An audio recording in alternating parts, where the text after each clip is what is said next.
Hey guys, I'm in Germany right now and I was just editing a photo and I ran into a situation where that I think is worth doing like super short tutorial about for you. So that's what I'm going to do now. So have fun.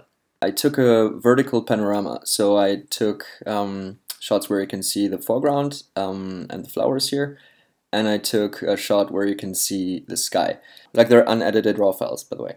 So what I'm going to do is I select both, I double tap and I choose Photo Merge Panorama, and then it will give me the panorama. So you can see in the corners that there's no information basically from the two shots. And if I choose auto crop, it crops it too close to the edge of the flowers here, so I don't want to do that. I just take it as it is, like this. It's on spherical panorama, and I click on merge.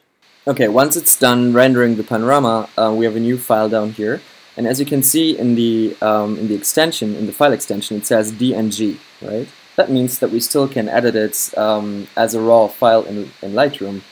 So that's what I'm going to do now. I will spare you all the fine-tuning and all of that. So this is just the final edit. Like next, we want to get rid of all those white edges and just fill them with content. Basically, here we want to have like stones and sand here too in that corner, and here we want to have sky and sky, right? So that's something that Lightroom can't do, but Photoshop. So therefore, we right-click and hit Edit in, and then Photoshop.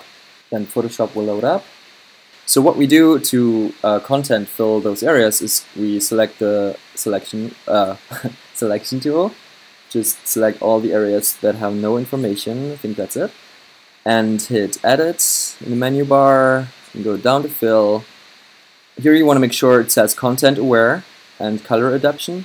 Then we hit OK, and Photoshop fills in all the areas with information that things should be there. And usually it does a pretty decent job.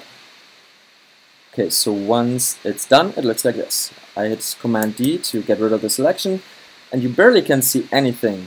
Like here, it's like a little bit smudgy in the corners, but like if you just flick through images, like you will never notice that this is like artificial content made out of those regions. Or like here, if you see the extension of the roof, that was not there before, and it looks just really good. If it's too smudgy for you, what you can do, it's super quick. We can go to the stamp tool and select a fairly big stamp, hardness down to 0, maybe the flow something like 70, 80. Yeah, 80 sounds good.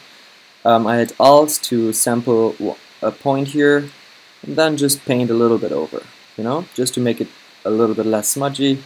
Same in that corner. Just like a sample point here and paint over. Yeah, that looks good to me. Okay, so this is it already in Photoshop, and it was like, I don't know, 30 seconds. And to bring it back to Lightroom, hit Command Save or Control Save to save the image, and it will create a TIFF file. Okay, saving's done. I just go back to Lightroom, and it updates it automatically, and we have a new, like the new TIFF file. As you can see, it says TIFF, and that's it. Okay, there's one last thing I want to do with this image, and I will just rotate it a little bit because it's a bit off and a bit crooked.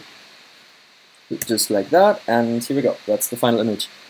And yeah, I'm sure that you will run in situations where you can just use that technique. Basically, in the new Adobe CC version, it's just really easy to switch back and forth between applications. And that's it for today. Thanks.